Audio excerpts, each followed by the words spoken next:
There's one thing you have to be careful of when you have a toddler and another kid, like a baby or even an older kid. It is not telling them to do something unless you're willing to hold the boundary.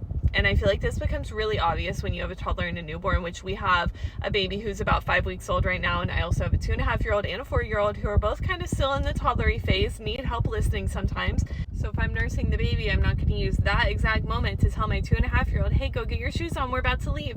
Because I know as a 2.5-year-old that he's probably going to need my help. He's going to need me to be closer to help him have the momentum to go get his shoes on and stop playing. So either I'm going to keep repeating myself over and over and get more and more frustrated and start leaning into like punishments because my toddler's quote unquote not listening, or I'm going to become permissive because I'm going to say something, hey, go get your shoes on. And then for 10 minutes, they get to keep playing. And my toddler's going to learn, I don't actually have to listen to mom because she doesn't actually mean what she says anyways. So I'm going to wait until I'm done nursing. I can put the baby down, can get close to my toddler and say, hey, it's time to put our shoes on. Do you want to go do it by yourself, or do you need me to help? And then I'm right there to help them follow through and listen, or I'm right there to hold the boundary, because then they learn I actually have to listen, or mom actually is serious when she tells me something. And that's going to be so much more effective and so much easier in the long run for them to start actually listening and doing things on their own. So stop telling your toddlers things. Stop threatening them with things. Stop giving them instructions when you're not actually able